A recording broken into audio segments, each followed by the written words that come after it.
There's a certain kind of silence I've learned to live with, the kind that hums under the surface of a marriage, steady like background noise, the kind you stop noticing after a while.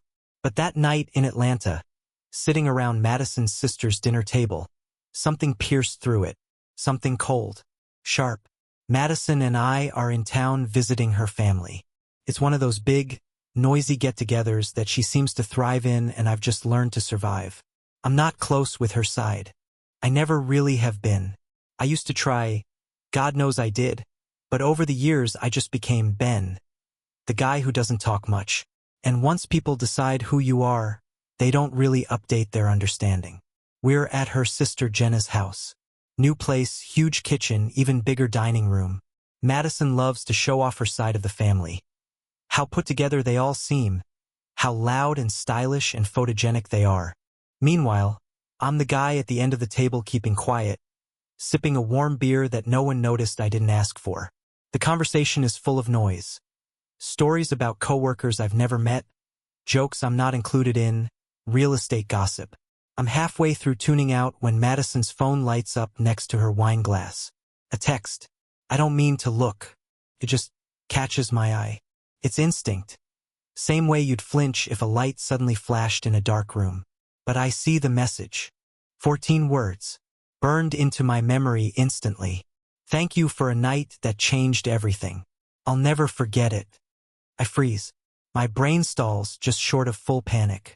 It feels like that slow-motion moment right before a car crash. You know what's coming. You just haven't hit it yet. Madison picks up the phone and flips it face down without a glance. Her timing is precise, fluid even. Too fluid. Like it's something she's practiced. My pulse is spiking. I turn back toward my plate, trying to look normal. Trying not to let anyone see the way my hands suddenly feel too big and clumsy. No one else noticed, or at least I think they didn't. Madison keeps laughing at something her brother-in-law says, twirling her wine glass between her fingers like she's in a commercial. And that message, those words, they're still replaying in my head. A night that changed everything. What does that even mean? I tell myself to wait, to breathe. Don't jump to conclusions. Maybe it's innocent. A client? A friend? A misdirected message? But that's when I remember. Just yesterday, she told me she was staying late for a strategic planning mixer at a hotel. She'd even been oddly specific about the place. Said it was a Hilton, just off Peachtree. That's not the kind of detail Madison normally volunteers unless she's rehearsed it. Still, I don't want to believe the worst. I sit with it. I don't say a word. That's the role I've been given tonight anyway, the quiet husband. The silent one. Later, while everyone's buzzing around the kitchen for dessert and refills, I walk over to the counter where she left her purse slung lazily open. I shouldn't look. I know that. But there's a gnawing inside me that won't let up. I don't dig. I don't rifle. I just tilt it slightly and peek inside. A black plastic card is tucked next to her wallet. It's unmistakable. A hotel room key. No branding. No envelope. Just the card. I feel the blood drain from my face. Ben. Madison's voice snaps me back. She's behind me now, holding a dish towel and a practiced smile.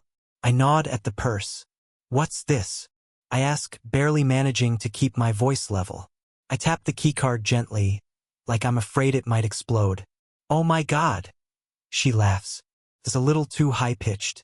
That's from the work mixer I told you about. I had to book rooms for some of the reps. You think I'm checking into a hotel? She says it like it's absurd, like I've accused her of robbing a bank.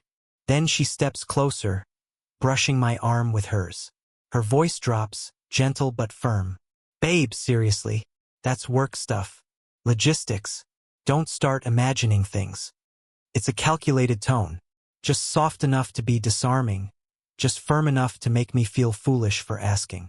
She turns away before I can say anything else, floating back toward the dining table. As she walks off, she tosses a casual comment over her shoulder, loud enough for her sister and cousin to hear. He gets in these moods, she says, half joking. The silent, brooding routine, so dramatic. Jenna, her sister, laughs and clinks her wine glass. He's always been the silent one. Then come the usual chorus of voices, mocking but loving. Ben's a man of mystery, strong, silent type, like a monk who married a Kardashian. The laughter swells. I fake a smile and sit back down, hoping my face doesn't betray anything. And just like that, the moment is buried under a pile of jokes. No one asks what we were talking about. No one wonders what I saw. The hotel keycard disappears from conversation as if it never existed. And Madison? She slides back into her seat next to me like nothing happened. Like she hadn't just deflected an emotional gut punch with the precision of someone who's had plenty of practice. She doesn't touch her phone again the rest of the night. But I can't unsee it. I can't unknow what I know now. Back at our hotel that night, she's extra sweet. Orders dessert to the room. Tries to pull me into a playful mood with the TV on in the background and her feet in my lap. But her phone stays face down on the nightstand the entire time. She thinks I've let it go. I lie there beside her, pretending to watch whatever show she put on. But my mind is spinning in 100 different directions. That message, that keycard, that laugh. It's for work. Maybe it is. But maybe it isn't. And I can't stop the pit growing in my stomach. The kind of feeling that tells you something's not just wrong. It's already been wrong for a while and you've just been too blind or too trusting to see it. I don't say anything. Not yet. She's already painted me as the overreacting husband. The quiet one. The brooder. If I bring it up again, I know what will happen. She'll make me feel like I'm imagining things. Like I'm the one driving a wedge between us. But I saw what I saw. And deep down, I think she knows I did. It's amazing what your mind starts doing once a single thread comes loose. I try to move on from that dinner in Atlanta. Try to believe Madison. People do book hotel rooms for coworkers. Texts can be misinterpreted. Maybe I overreacted. Maybe it was work.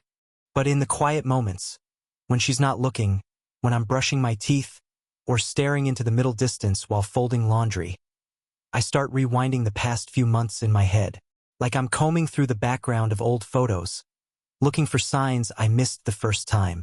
And suddenly, I start seeing all of it differently. The password change. That was the first real shift now that I think about it. Madison used to be careless with her phone.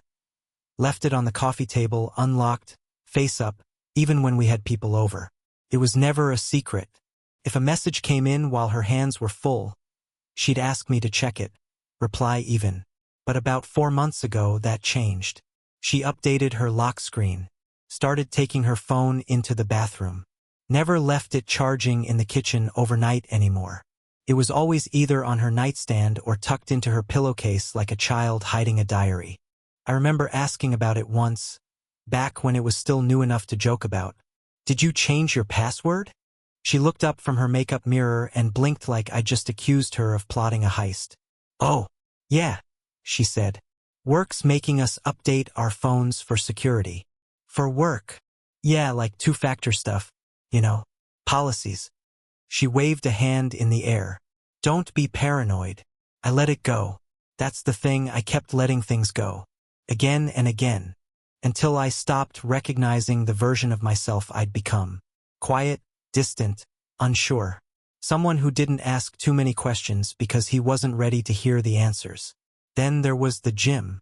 Out of nowhere, she got really into evening fitness classes. Madison had always been sporadic about exercise, the kind of person who signed up for a bar studio once a year, went 3 times, then gave up because the vibe felt cult-y.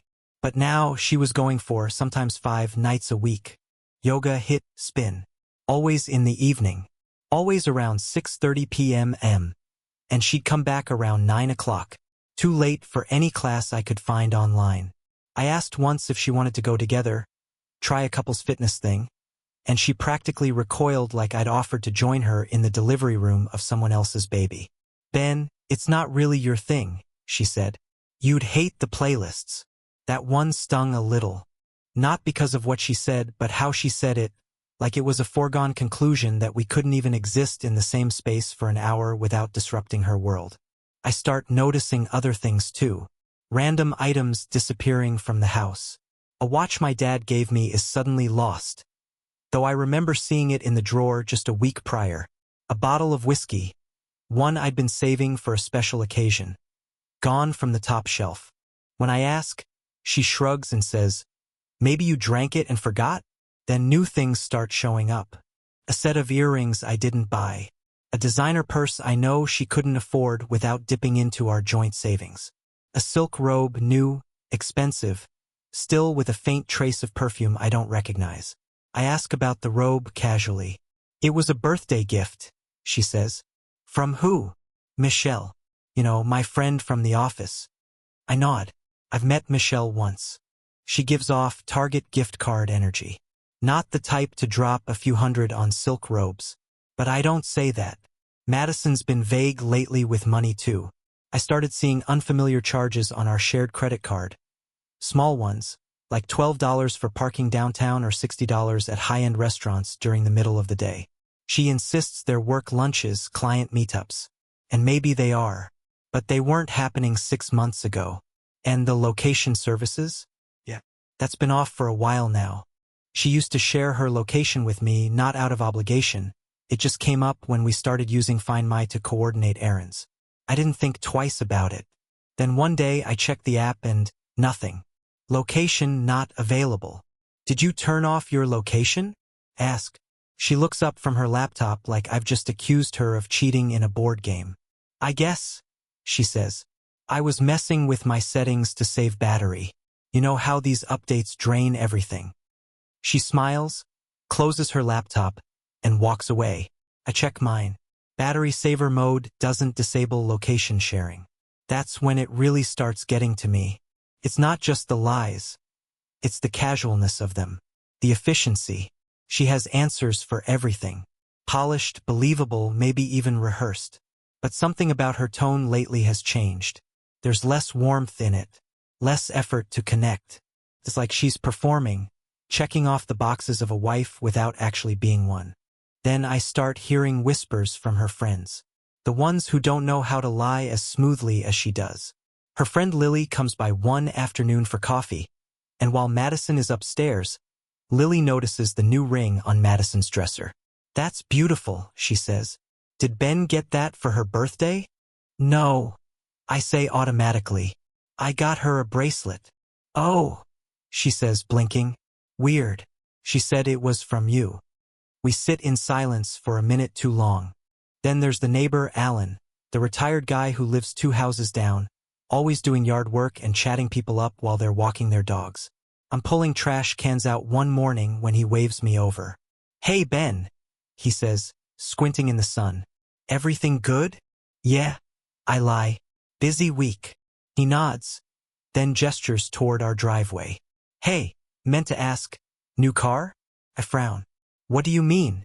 "Saw a silver BMW parked there a couple times last week. Didn't look familiar." "During the day?" "Yeah, around lunch. Maybe someone you know?" I force a smile. "Probably a delivery. We've been getting more Amazon stuff lately." He nods, unconvinced, and turns back to his rake. The moment I get inside, I check the doorbell cam. I've barely used it before. Mostly relied on Madison to set it up years ago. But after logging in, I start scrolling through old recordings. Most are uneventful. Packages. The occasional raccoon. Then I see it. A silver BMW. Parked just outside our garage. The timestamp reads 11:47 a.m. On a Wednesday.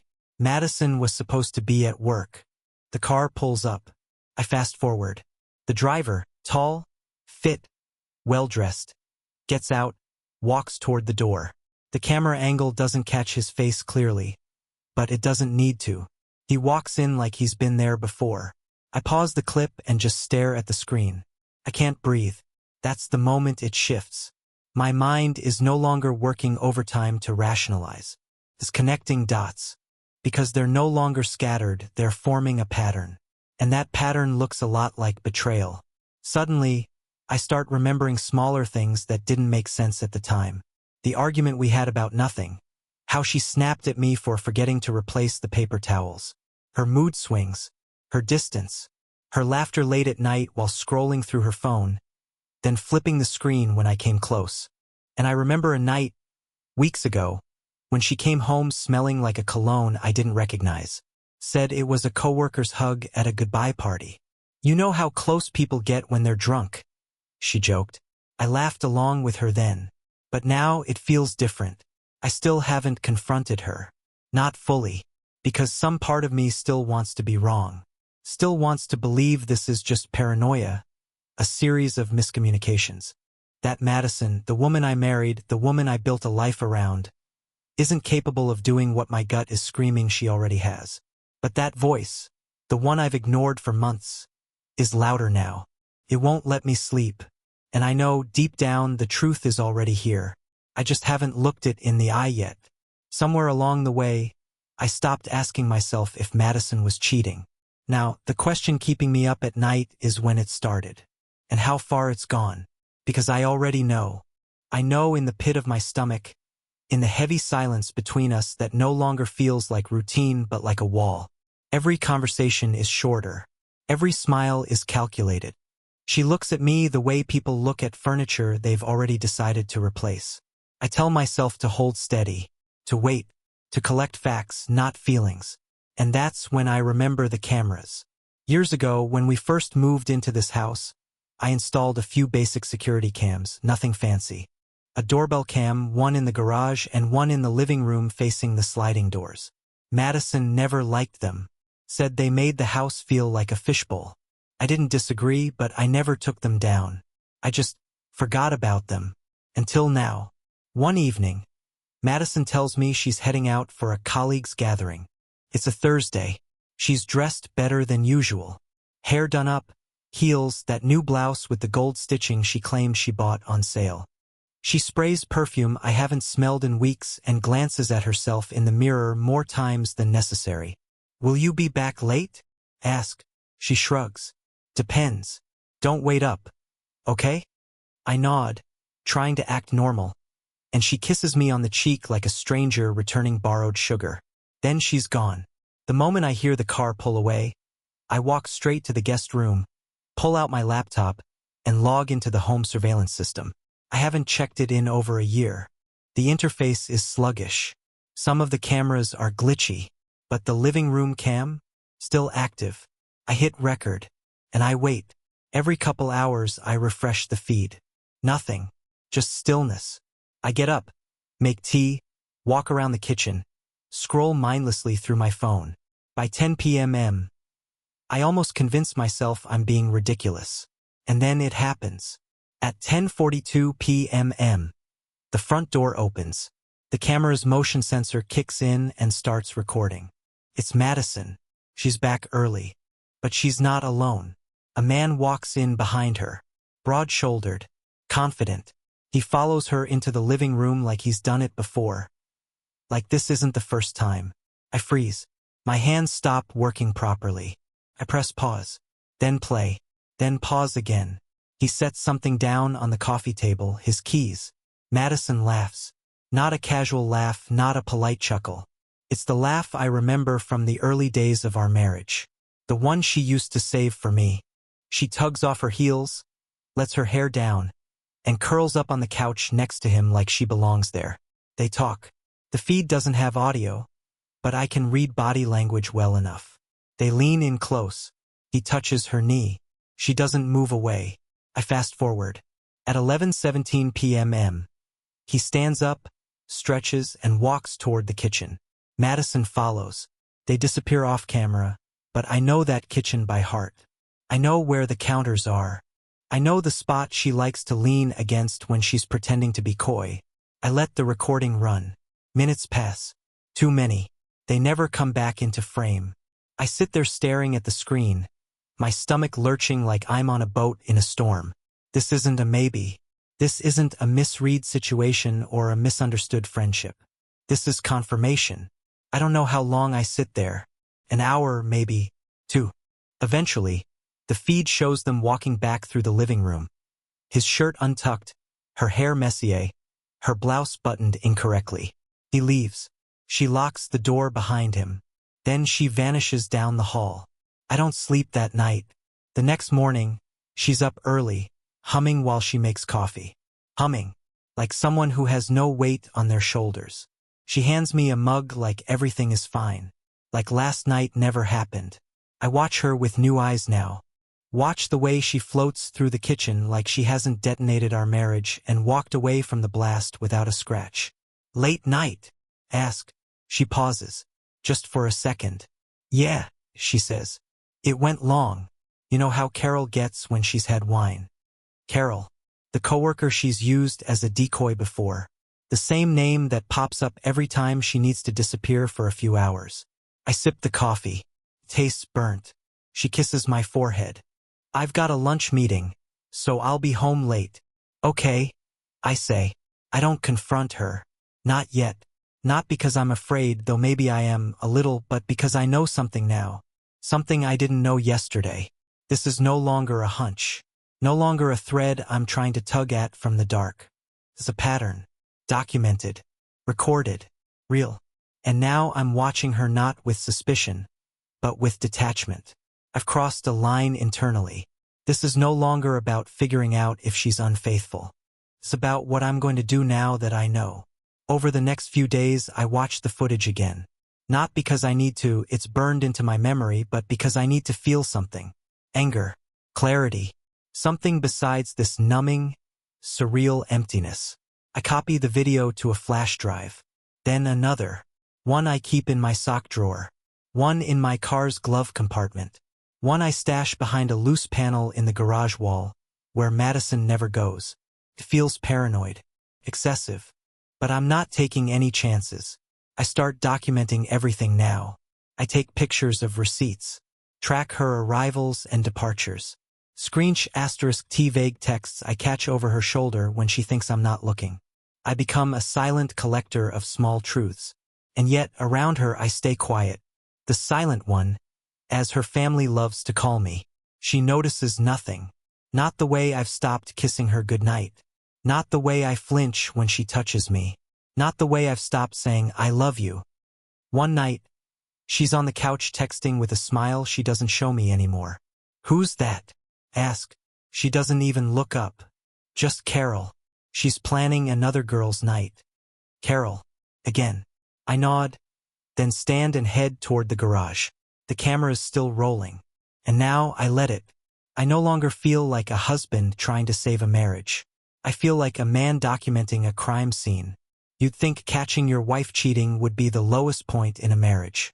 That once you've seen her in your living room with another man, everything else would be noise, background static behind the main betrayal. But it turns out betrayal isn't just about S*X or secrets. It's about intent. About the way someone looks at you when they think you're not looking. About how they talk about you when they think you can't hear. And sometimes the worst wounds come not from what someone does behind your back, but what they say to your face with a smile. We're back in Atlanta a few weeks after I watched the footage. Madison insisted we come for her mother's birthday. It'll be good for us, she said, squeezing my hand like a wife in a Hallmark movie. Let's reset. The audacity of her optimism makes me wonder if she knows I know. But I don't let on. I play the role. I drive. I carry luggage. I shake hands. I smile when prompted. The whole weekend I'm treated like part of the wallpaper. I sit through the birthday dinner at Eleanor's, her mother's sprawling house that smells like gardenias and money. Eleanor is kind to me in that distant, polite way rich women are to sons-in-law they didn't choose. Her illness is progressing, and you can see it in the way she drifts during conversations. Her eyes unfocused like she's watching something on a different timeline. But her daughters? They're alive with purpose. Eager. Sharp. Like vultures who've just spotted the finish line. I'm sitting on the patio with a plate of fruit in my lap when I overhear Madison talking to her sisters. Jenna and Hope. I swear to God, Madison says, her voice low but not low enough. If Mom doesn't finalize the trust soon, I'm going to lose my mind. Hope, you're her favorite. You talk to her. Jenna laughs. You think Hope has any pull? The only thing Mom listens to these days is the Weather Channel. They all laugh. Then Hope chimes in. It's just a matter of time. You saw the paperwork, right? Once it's official, everything goes to us. The land, the businesses, the condo in Buckhead. Ben doesn't get a dime. That name, my name, hangs in the air like a stray bullet. Madison doesn't skip a beat. "Ben?" she says like it's a joke. "Please. He'll be fine. He has his little projects." Jenna jumps in. "He's like furniture, Maddie. Comfortable, quiet, and totally replaceable." Another round of laughter. Even Hope laughs, and she's usually the one who at least pretends to have a conscience. I sit there, my fork hovering in the air, pretending to scroll through my phone while their voices curl around the wind like poison ivy. Madison keeps going. "I'm just saying, once Mom passes, things are going to change. I'm not going to be stuck in that house with someone who barely speaks. I want more. I deserve more." Jenna sighs. "Amen. I want to stand. I want to throw the fruit plate into the bushes and walk out the front gate without a word. But I don't. Because suddenly this isn't just about an affair. This is about erasure. About how someone rewrites you while you're still in the room." I sit there, absorbing every word, every sneer, every glint of greed in their voices. I let it sink into my skin, and something shifts in me. This isn't a failing marriage anymore. This is a setup. A con. A long game I didn't know I was a part of. Back home, I start going through old files. Not digital ones, real ones. A dusty fireproof box I keep in the back of the hall closet. It's filled with things most people never think about. Warranty cards, closing documents from our co-op days, my grandfather's notarized letters from his estate attorney. And beneath all that, something I haven't looked at in years. A manila envelope labeled, "Eleanor, Property Trusts." It's in Madison's handwriting. I remember now, years ago, Eleanor had asked me to help sort through some paperwork while she was restructuring ownership of her land and holdings. It was part of her tax planning. She had wanted to keep things in the family, but had some concerns about how, let's say, ambitious her daughters could be. Madison had rolled her eyes at the time and called it Mom's paranoia phase. I flipped through the pages. There it is. A clause. Buried deep in the amendment paperwork Eleanor had drawn up with her longtime estate attorney. A clause that states, should any direct beneficiary of the trust be found to exhibit demonstrable contempt, negligence, or evidence of exploitative intent toward the trustee or fellow heirs, the trustee may exercise authority to restructure or reallocate the estate as deemed necessary for preservation. There's more. A page dated and notarized with Eleanor's shaky signature. One that names me, Ben, as a potential secondary trustee, should the character of the daughters be found incompatible with fiduciary stewardship.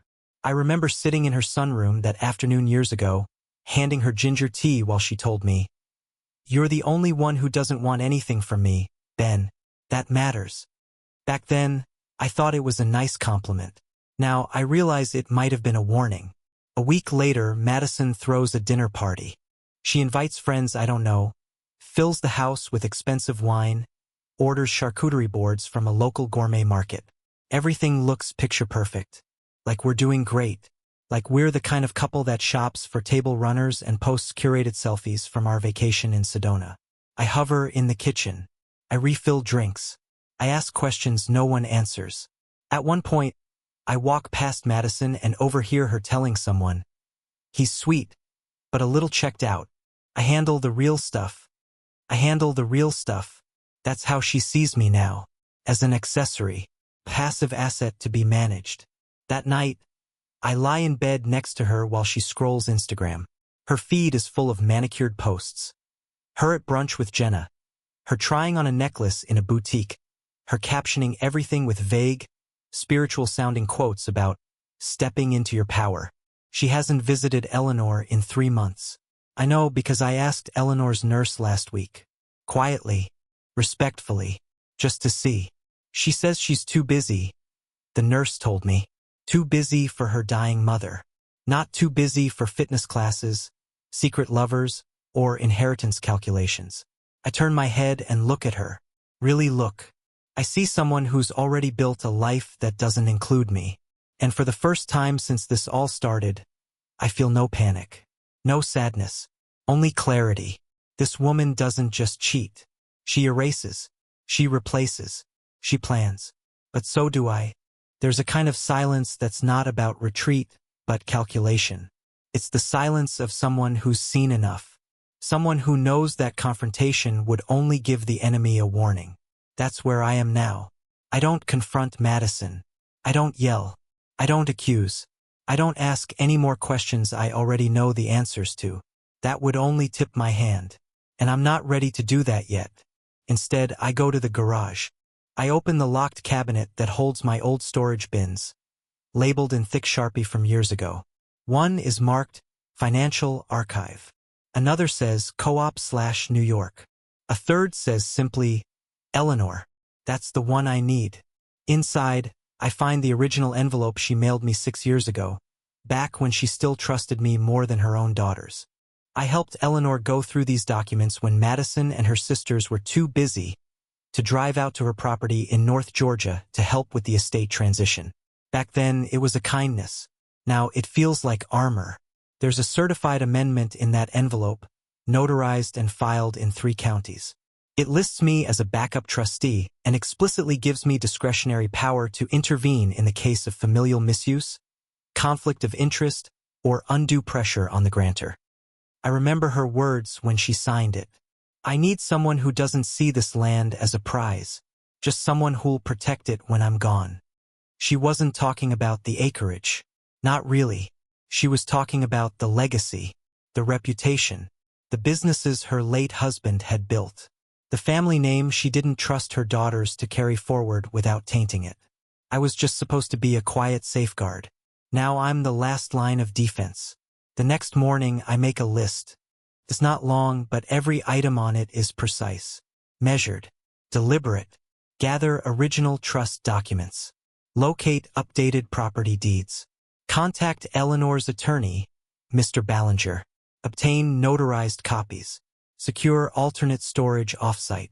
Reinstate escrow file. Document Madison's behavior. Wait, that last step is the most important. And the hardest. I call Mr. Ballinger's office. His assistant answers and immediately recognizes my name. Mr. Reynolds, Eleanor spoke very highly of you. Is she still your client? I ask carefully. Yes, but things are shifting. She's been having trouble making decisions lately. The daughters are pushing to restructure the trust. Speed things up. Of course they are. I tell the assistant I'll be stopping by. She offers me a late afternoon slot. I accept. Then I drive downtown, park 3 blocks away from Madison's boutique law firm, and sit in a coffee shop across the street. I watch through the window as she leaves for client meetings, laughing too loudly as she walks to a black BMW idling at the curb. The same car I saw on our driveway 2 weeks ago. I take a picture, date and timestamp in the corner. Then another when she leans in for a kiss. Then another when they drive off. I don't feel anger. Not anymore. Just confirmation. Ballinger's office is on the 3rd floor of a converted townhouse. Mahogany everything. Shelves filled with thick legal books that probably haven't been cracked open in a decade. He's in his late 70s now, balding, and still dressed like a man who treats paperwork like gospel. Ben, he says warmly, I wondered how long it would take you to show up. He offers me a seat and a glass of bourbon. I decline. I want a clear head. I assume you've heard the daughters are circling, he says, trying to get power of attorney signed while Eleanor still remembers who they are. Is she resisting? She was, until they started bringing in outside advisors. Now she's overwhelmed. He opens a drawer and pulls out a file. Inside are copies of the original trust, the amendment naming me as trustee, and the clauses regarding greed, contempt, or manipulative actions. I told Eleanor she was smart to include that clause, he says. Didn't expect it to come into play so soon. I slide across my flash drive. This has footage, surveillance, conversations, notarized records, digital logs, phone screensh *TS. I've been documenting everything for weeks. He nods. Then I suggest we prepare for transfer of authority. I blink. Is that even possible? If her behavior and health both deteriorate, and if the daughters are found to be acting in self-interest, not stewardship, then yes. The clause becomes valid. Her signature won't be required. The structure holds. It's ironclad. He leans forward. I've worked with this family for 30 years, Ben. Madison and her sisters assumed no one was watching. But Eleanor was wiser than they gave her credit for. So was I. I start moving quietly. Every night, after Madison falls asleep beside me. Phone hidden beneath her pillow, messages pinging silently. I go into the home office. I scan documents, upload videos, record my own thoughts, catalog her absence from Eleanor's life, even as she posts online about being a devoted daughter. I use a cloud service with mirrored encryption. Another flash drive goes into a safety deposit box. I hire a records courier to retrieve full copies of Eleanor's will from the county clerk's office. I don't ask for a summary, I want the full thing. And I want it sealed under my name. Then I revisit our joint bank account. I don't touch the funds, but I start documenting her spending. She's been draining thousands into luxury boutiques, vacation pre-bookings, and what appears to be a down payment on a condo in her own name. All under the assumption that inheritance is right around the corner. She thinks this is her soft landing. But I'm the one packing the parachute. One evening, she comes home glowing. Hope got the paperwork back from Ballinger, she says, setting her bag down. Mom's giving us full access to the trust. It's basically done. I raise an eyebrow. She signed. Technically no, but Jenna's guy is working on it. She just has to show up and nod in the right places. Her voice is casual, dismissive, like it's already over. She leans in and kisses me. We're gonna be rich, she whispers. And for the first time in weeks, I smile back. Not because I'm happy, but because she has no idea what's coming.